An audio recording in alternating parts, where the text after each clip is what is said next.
ताकत तो लगना ही चाहिए, और ताकत सारे लोग लगाते हैं। ताकत किनका सफल होता है?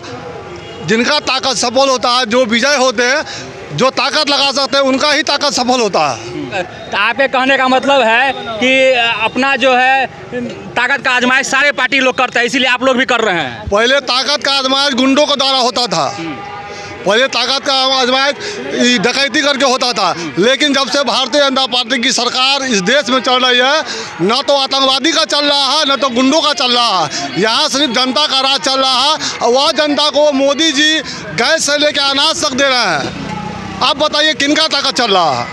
अच्छा बताइए, जो सम्राट चौधरी जी जो आ रहे हैं वोट मांगने आ रहे हैं, आप वोट मांगने आ रहे हैं ना, तो क्या वोट मांगना जो है हवाई जहाज़ से आएंगे आप वोट मांगेंगे, क्या ये सही है?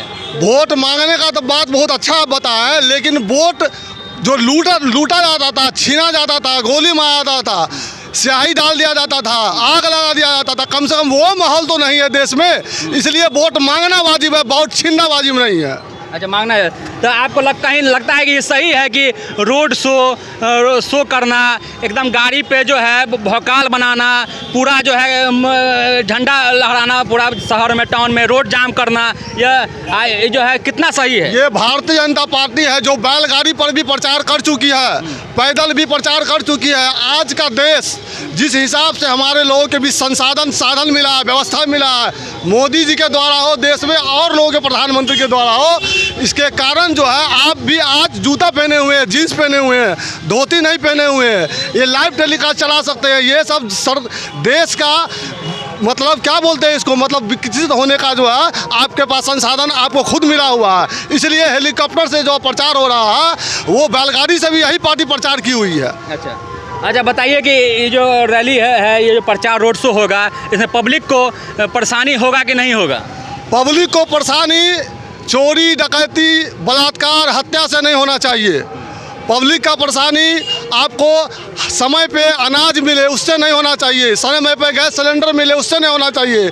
नेता लोग या किसी का शादी विवाह होता है तो वहाँ परेशानी होता है, किसी का मकान बनता है तो पड़ोसी को परेशानी होता है। ये तो देश का जनता प्रधानमंत्री चुनने का है, तो इसमें परेशानी का कोई बात नहीं है। हम लोग उस परेशानी को झेल रहे हैं, और शहर का जनता जो स्वीकार कर रही है कि जो परेशानी आ रहा है तत्काल यह परेशानी खुशी का एहसास देगी।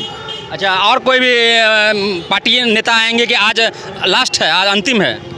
आज अंतिम चुनाव का जो प्रक्रिया चल रहा है उसमें चुनाव प्रचार का जो है वो चल रहा है। उसके अलावा जब प्रचार रुकेगा उसके अलावा बस वोटिंग का कार्यक्रम चालू होगा। अच्छा बताइए सर, आप कुछ बताइए कि पूरा जो आए हुए हैं रोड शो में क्या कहना चाहते हैं कि इस बार क्या लगता है कि कितना आसान होगा जी?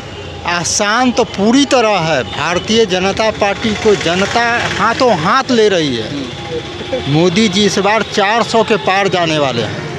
आपको जो टक्कर नहीं मिलेगा, ललित यादव भी जो पूरा ताकत लगाए हुए हैं, तो क्या लगता है कि ललित यादव जी ऐसे ही जीतने देंगे? ललित यादव जी का ललित यादव जी का इतिहास दरभंगा के जनता को मालूम है। एक मजदूर का नाम है। छोड़िए उनका बात छोड़िए, आपका जो नेता है, आपका जो पार्टी है, वो क्या लगता है कि महंगाई बेरोजगारी कितना बड़ा मुद्दा होने वाला है इस बार? कौन सी महंगाई की बात करते हैं, हमको नहीं समझ में आता आप लोग। जैसे कि सिलेंडर, गैस सिलेंडर का ही दाम है 1000 पार था, अभी चुनाव के नज़दीक होते हुए उसको घटा दिया गया है चुनाव को देखते हुए। सुनिए बताते हैं, जिस महंगाई की बात आप कर रहे हैं, गैस सिलेंडर 2013 में 1400 का था सरकार का रेट का। पहले मेरी बात पूरे होने दीजिएगा। उसमें से 475 रुपया सरकार लेती थी और बाकी के जो बचे हुए भारत सरकार अपने खजाना से उसको टैक्स पूर्ति करती थी। ठीक है, इसमें कोई दो राय। पब्लिक को बेनिफिट होता था ना, पब्लिक को तो 450 में मिलता था। क्या सुनिए ना मेरी बात, पब्लिक का पैसा ही, रेस्ट पैसा कुछ लोग लूट लेते थे। हर एजेंसी वाले के पास कम। 2013 में पब्लिक को गैस कितना में मिलता था? अरे 2013 में भी 1100 में मिलता था, सरकार देती थी, बाकी पैसा उसके अकाउंट में सब्सिडी का, नहीं रुको ना, सब्सिडी का पैसा देती थी। जो गैस एजेंसी के जो मालिक थे, हजार डुप्लीकेट कार्ड रखकर और बाजार में बैक मार्केटिंग करके 1200 में गैस बेचते थे। और सुनिए पूरी बात, अब गैस की बात क्या है, 21 दिन पर नंबर लगता था, उसके बाद 12 दिन के बाद कंप्लेन होता था, लाइनों में लोग खड़ा होकर 4 बजे भोर में जाकर रिक्शा पर खड़ा होकर जाके गैस लाते थे। ब्लैक मार्केटिंग होता था, आधार से लिंक नहीं था। नहीं, जब तक कांग्रेस की सरकार हुई है इस भारत में, पूरी तरह अर्थव्यवस्था को चूस लिया गया है। चाहे वो कोयला घोटाला की बात हो, चाहे खाद्य घोटाला की बात हो, चाहे आवास घोटाला की बात हो, चाहे आप जो कहिए, चारा घोटाला तो बिहार का।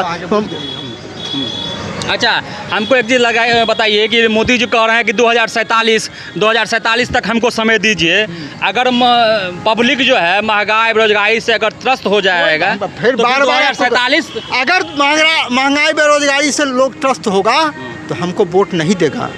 हम आज के दिन आपको कह रहे हैं, अगर हम 400 पार जा रहे हैं तो जनता हमारे साथ है। और 4 जून को आपको पता चल जाएगा कि देश में महंगाई से जनता दुखी है कि विपक्ष के लोग दुखी हैं। किन किन चीज़ों को लगता है कि आपको और सुधार होना चाहिए? किन किन सुधार होने की बात है कि अब जो जनसंख्या नियंत्रण का कानून आएगा इस देश में, आपको पता होना चाहिए कि जो बहुसंख्यक समाज है उनका जो आमदनी का पैसा है, जो अल्पसंख्यक समाज है उनके बच्चे के भरण पोषण पर खर्च होता है देश का पैसा। अगर हमारे साथ वो कंधा से कंधा मिलाकर चले अल्पसंख्यक समाज के मेरे भाई, ये बहुत बड़ी बात बोले हैं ये। हम भी कहीं ना कहीं इस बात का जो है समर्थन करते हैं कि जनसंख्या नियंत्रण कानून बहुत ही ज़रूरी है और बहुत ही जल्दी उसको लागू होना चाहिए, क्योंकि जनसंख्या दिन प्रतिदिन बढ़ रही है। यही कारण है कि सब कुछ आउट ऑफ कंट्रोल है। क्या निश्चित रूप से, चाहे महंगाई की बात आप कहते हैं ना कि अब जब पढ़ाई की बात है, हम शिक्षा व्यवस्था को फ्री करते हैं, लाइन हम फ्री करने जा रहे हैं, बिजली का बिल अगले 5 साल में मेरा फ्री होगा उन मध्यम वर्गीय परिवारों का। लेकिन हम उससे ज़्यादा, आपको लगता है कि जनसंख्या नियंत्रण कानून बिल पास होगा? मोदी जी करेंगे 100% इस बार बिल पास होगा। क्यों नहीं किए? इस पंचवर्षीय में क्यों नहीं किए? हमारा राज्यसभा में बहुमत नहीं था, इस बार राज्यसभा में भी बहुमत है। अब जो बिल आएगा हम राज्यसभा में अपने बूते उसको पास करा लेंगे। ठीक है, और उसके बाद लोकसभा में तो हमारा बहुमत रहेगा ही रहेगा, निश्चित रूप से पास होगा। और आगे अभी तक तो आप देखें वो टेलर था। क्या परिचय हुआ सर? मेरा नाम उदय कुमार शर्मा हुआ। देखिए, बहुत बड़ा बात बोले हैं ये कि सारे समस्या का जड़ जो है, कहीं ना कहीं सभी लोग इससे सहमत होंगे कि जनसंख्या नियंत्रण कानून बहुत ही जल्दी लागू होना चाहिए, नहीं तो विकराल स्थिति हो जाएगा। सर पब्लिक जो है मरने के लिए छोड़ दिया जाएगा। जनसंख्या नियंत्रण कानून जो है अभी जो है पर स्क्वायर किलोमीटर बहुत ही इसका जनसंख्या हो गया है। कहीं ना कहीं हमको लगता है कि यह जो लिमिट क्रॉस कर रहा है, इस पर बहुत ही सख्त कदम उठाना चाहिए। सर आप अपना बताइए, परिचय बताइए सर। मेरा नाम दुर्गेश पटेल हुआ, हम भी कार्य करते हैं। कार्यकर्ता हैं आप?